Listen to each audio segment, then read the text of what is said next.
lot of concern is circulating about Stephanie Vaquer right now, so we'll see what's happening there. We'll also check out what's up with Sami Zayn, Roman Reigns, and more. Starting things off with Stephanie Vaquer and that confusing and concerning situation there.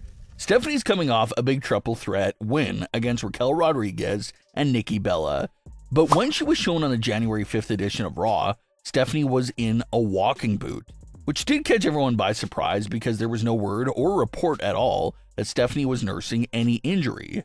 So seeing the walking boot was definitely surprising and shocking to most fans, and especially since Stephanie was coming out for a promo segment. Fans instantly feared the worst for Stephanie. But in an interview segment, Stephanie confirmed that she was injured, but how she wasn't allowing the injury to stop her. But before she could say anything else, Stephanie was brutally attacked by Raquel Rodriguez, with Raquel making that injury left foot the focus on her attack. Raquel was eventually pulled off of Stephanie, but even as Stephanie was being helped backstage, Raquel unleashed a second attack on Stephanie. Stephanie then took to her Instagram story to show off her injured ankle, and that had an ice bag to it. So the big fan conversation right here is, of course, about Stephanie's actual status.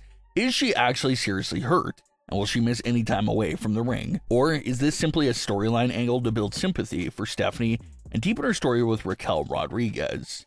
It's a big question that doesn't really have a clear answer at the moment, because recent history has shown us this regime does like to fake injuries and use them for storyline related purposes.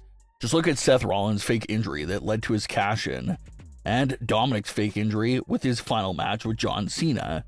So that tells us that this regime does not mind faking injuries for the sake of a story at all. So that's why with every new injury that we see on television nowadays, fans really take a second now and wonder how real it actually is.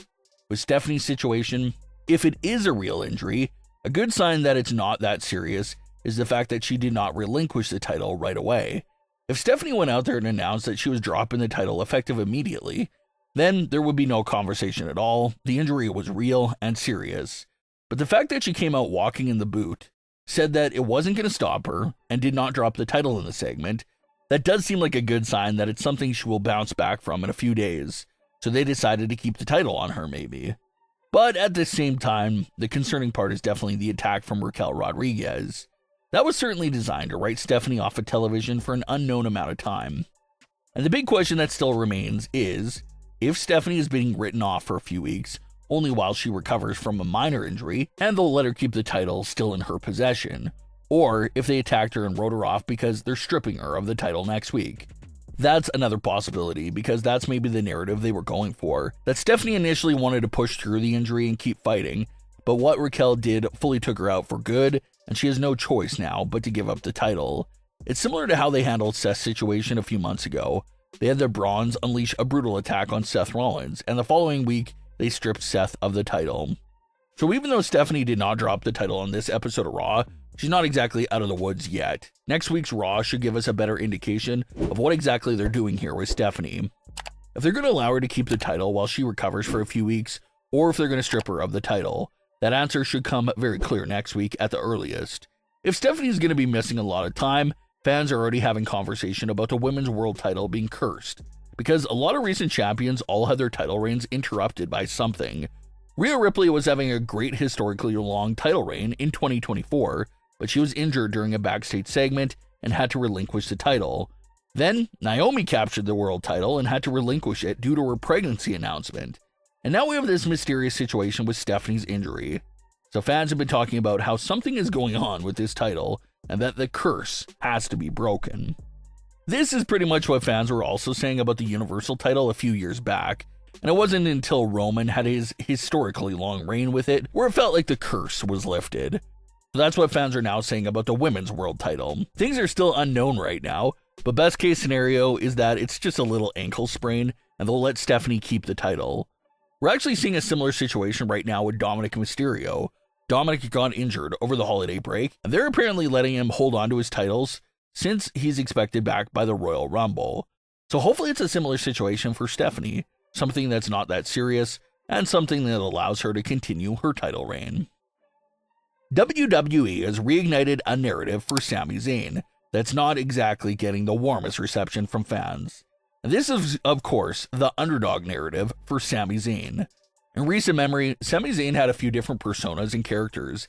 Dating back to the Thunderdome days, Sami Zayn basically had Becky Lynch's current act back then.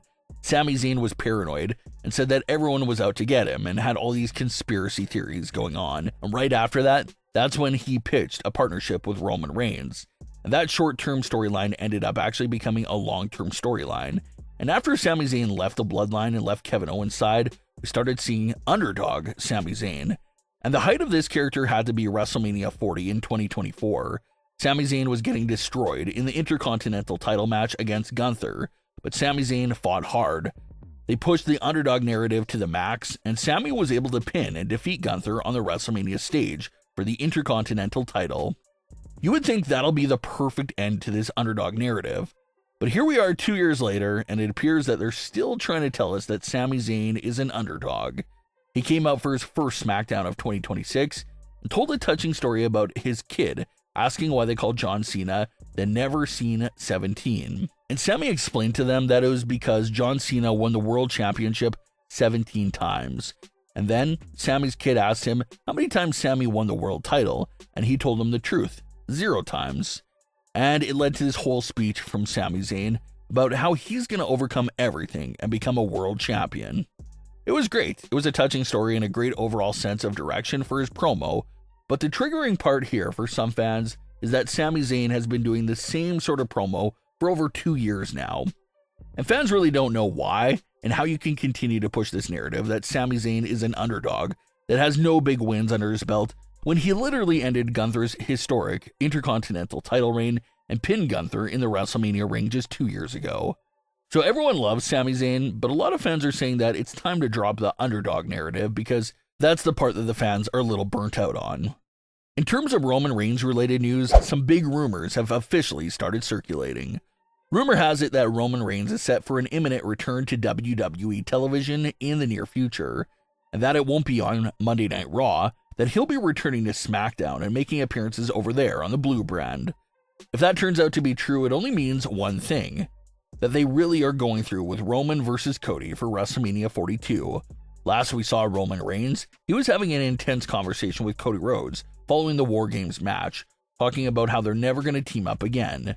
So it sounds like Roman's return could pick up where it last left off at, and that's confronting Cody Rhodes. Of course, it's still very early in the WrestleMania season, a lot can change, but this SmackDown return from Roman Reigns sure does make it seem like we'll be seeing a third round between Roman and Cody at WrestleMania 42. But what are your thoughts on today's stories? Leave your comments below. Don't forget to subscribe with all notifications on, and leave a like if you enjoyed. Thanks for watching, guys.